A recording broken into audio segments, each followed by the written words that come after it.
असेल तर लिहून घ्या, मलाही पुन्हा नंतर सांगता येणार.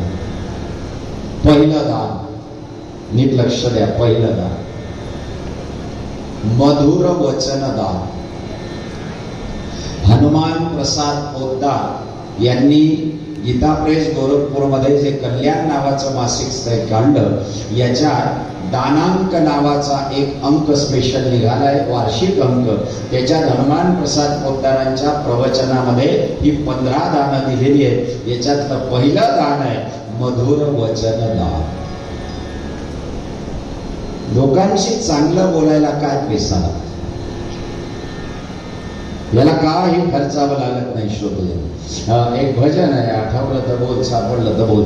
जरा तोल के तो मीठा बोलिए, कड़वे बोलने में क्या बड़ा राज है. ये मर जाता है एक दिन आदमी, मगर नहीं जाती ये बोलने की मार है. माणूस मरून जाईल. जरा तोल के तो मीठा बोलिए, कड़वे बोलने में क्या बड़ा राज है. मर जाता है एक दिन आदमी, नहीं जाती ये बोलने की मार है. जरा तोल के तो जय हो. ज्याला हात असतील त्यांनीच टाळी वाजवा, बाकीच्यांनी त्रास घेऊ नका.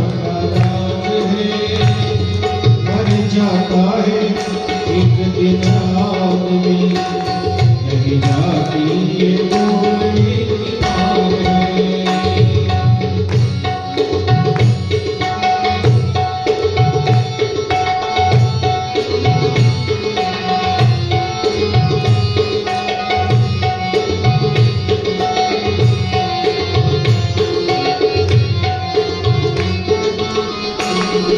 एक शब्द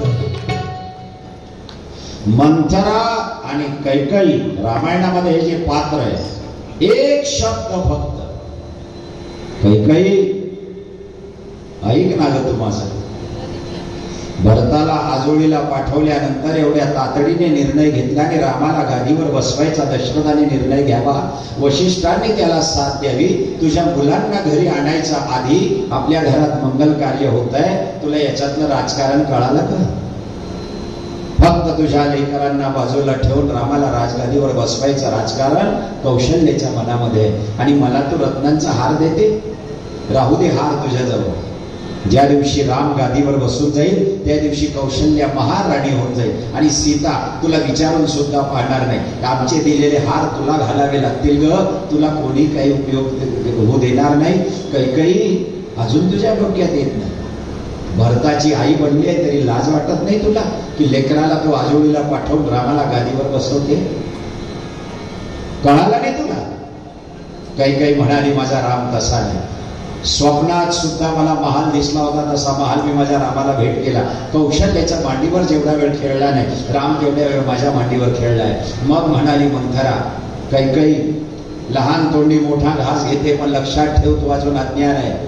दशरथ महाराजांनी तुला 2 वर देऊ म्हणून सांगितलं होतं, पण अजून एकही वर दिला नाही. कौशल्याला एकही वर देण्याचं वचन दिलं नव्हतं, तरी दोघही मुलांना राजगादी देऊन मोकळे झाले. अजून तुझ्या डोक्यात कसं उतरत नाही? मंथरा,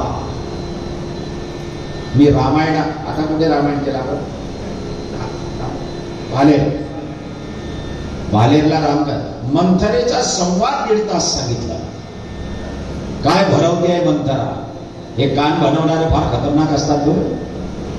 चांगले चांगले घर तोडून देतात, पती पत्नींमध्ये वाद घालून देतात, बाप मुलांमध्ये वाद घालून देतात. म्हणून माझी या कथेतून आजच्या दिवसाला एवढाच विचार फक्त घेऊन जा. कुणाबद्दल कोणी माझे कान भरायला आला असेल तर त्याला नारद मुनींचा अवतार समजून साष्टांग नमस्कार करा. तुम्ही नारद आहात बरं, प्रणाम. देराणी भांडे घासत होती आणि एक बाई शेजारची येऊन उभी राहिली आणि ती त्या देराणीला सांगत होती, शब्द नीट आहे का, बाईंना चांगला अनुभव आहे. ती देराणीला सांगत होती, आज भी तुझ कसं राहील. किती अर्थ आहे त्या वाक्यामध्ये. आज भी तूच जेठानी जपी गई. एवढा विचार पुरे आहे ना, एवढा विचार. आणि बरं बाया विचार करत नाही की समोरची असं का बोलते. बाईंना किती डोकं असतं